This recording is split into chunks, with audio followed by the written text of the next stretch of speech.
This is a reply to Matt Easton's video on the ScholaGladiatoria channel. The video is titled How to Design Realistic Sword Weapons for Fantasy Worlds, Writing, Role-Playing, and Art. And I found myself disagreeing with a lot of what we said there, and I thought I'd make a video about it. Easton's first statement in that, his base assumption for that video is that human beings living in another world, a fantasy world, would have to be able to deal with everything around them. So their weapons, for that reason, should reflect that ability to deal with these threats, rather than just looking like copies of our world weapons.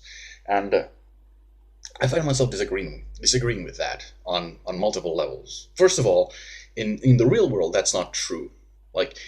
Certainly human beings are at the top of the food chain, as far as you can really tell. But that doesn't mean that it's impossible for a species that, if you had to be able to kill everything that threatened you as a species to be able to survive, then how come herbivores exist? Certainly herbivores are able to defend themselves, and usually they have horns, they have tusks, they have means of defending themselves. But for a large part, that is not true. A lot of animals, herbivores, do not have means to defend themselves against predators. So that's a base assumption that's just kind of silly.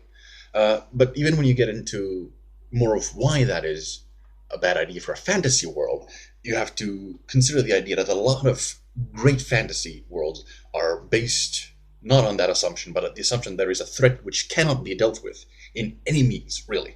Let's take some popular examples. Attack on Titan, Shingeki no Kyojin, is based on the idea there are people living in walled cities, surrounded by huge titans, giants, basically, that can come in at any time and just snatch you up and eat you.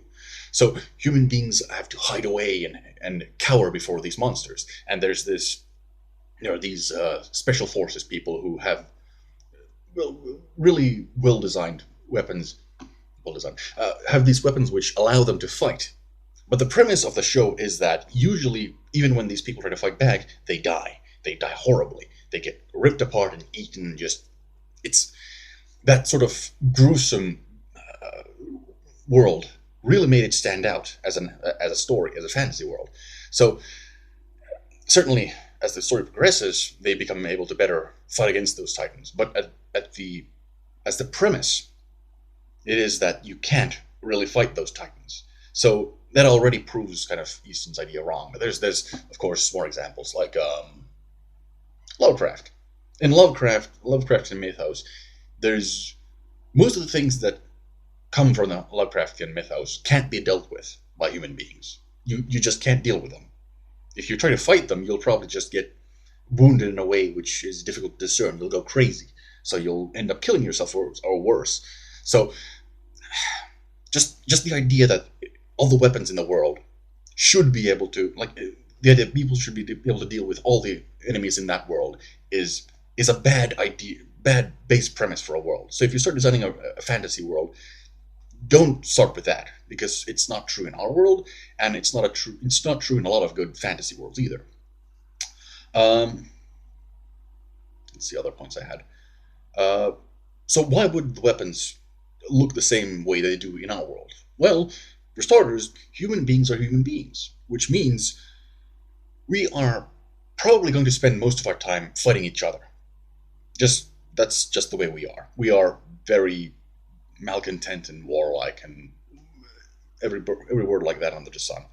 So most of the time we're probably going to be spending fighting each other rather than the monsters. Once we've set up some sort of city or country or something, and there's an equilibrium with these apex predators that might be able to defeat us or eat us or whatever, at that point, usually we just start fighting each other, because we're human beings. So for that, in that sense, a lot of the weapons, it's a pretty safe bet to just use weapons that we have in our world.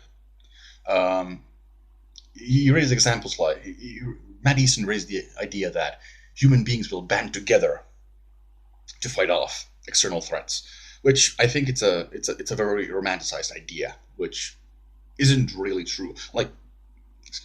In modern fantasy, Game of Thrones is a really strong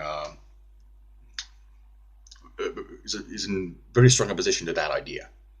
where the threat from the north is the ice zombies are coming, but the Seven Kingdoms are still in turmoil, and there is the true Queen Daenerys is coming from the east and everything like that. Uh, so the idea that people would band together automatically and thus throw away their weapons to use specialized weapons against the monsters it doesn't really make sense. Like, even if you look at like the progenitor for a lot of modern fantasy, Tolkien, Lord of the Rings. When Gondor was facing the Sauron's armies, did Rohan immediately come to their aid? No, they had to be, well, I'm going to say classed, but the Fellowship had to intervene and convince. Let's just no, go away.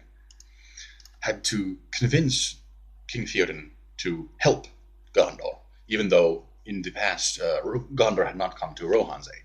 So even in the example of modern fantasy, Lord of the Rings, that does not really happen.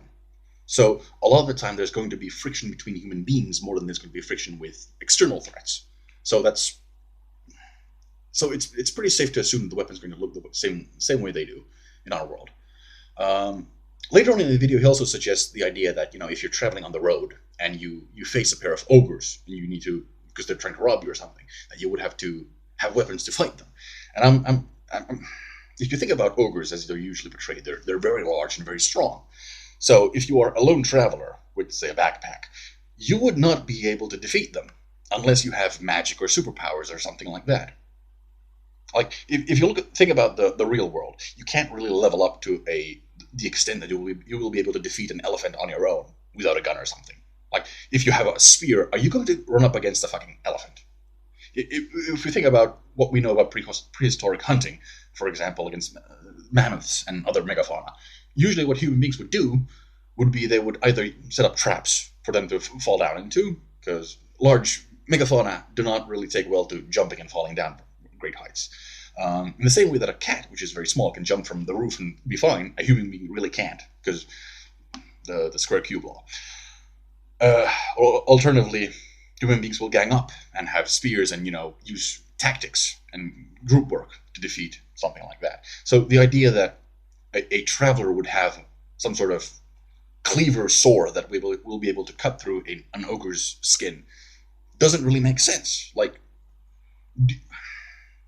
assuming ogres are at least as smart as elephants, probably smarter, because if they're trying to rob you and they're working together, something like that is not going to save you.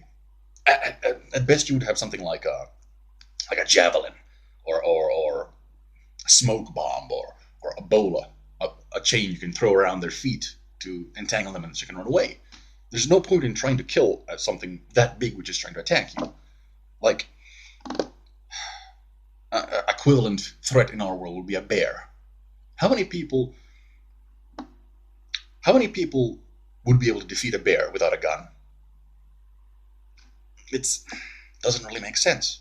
So the idea that weapons would be designed in that sense to reflect people's attempts to kill enemies like that, yes, there is some sense to that, but like, that scenario is kind of just silly. And he also suggested other weapons like the Dane axe, so a two-handed axe. I don't really have a good example for that, but a Dane axe against a larger, more heavily armored opponent doesn't really make sense to me either. When you think about how a Dane axe wounds, like if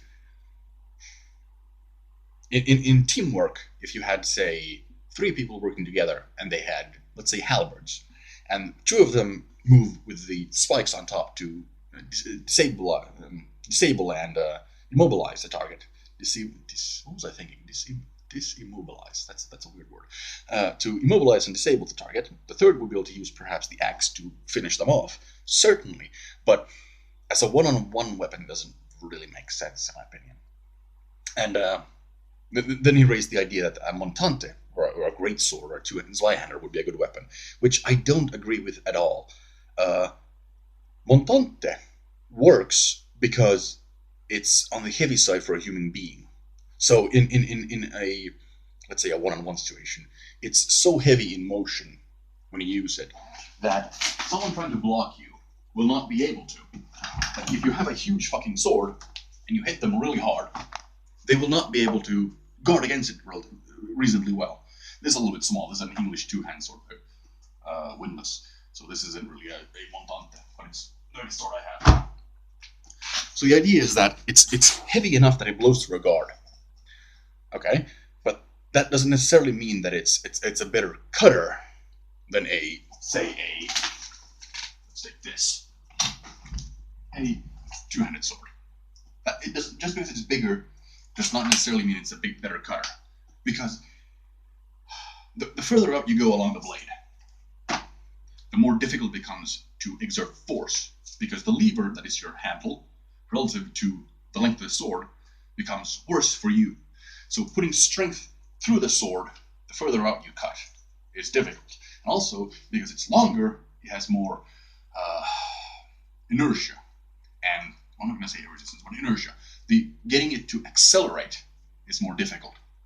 So being able to cut with a large sword, cutting with a large sword is actually quite difficult. I would say that's why cutting with a katana is quite easy, because a katana is quite short compared to most long swords and larger swords. And it's similar to with one-handed swords. I find it much easier to cut with shorter swords than longer swords. So even if the target is tougher, it's actually easier to wound them with a somewhat smaller weapon. So in that sense, something like a hatchet perhaps would be the best weapon. Anything else? Oh yeah, nitpick. He says that orcs might be stronger and tougher than human beings, and then he specifically says Warhammer orcs, which to my knowledge is not true. Warhammer orcs are tougher.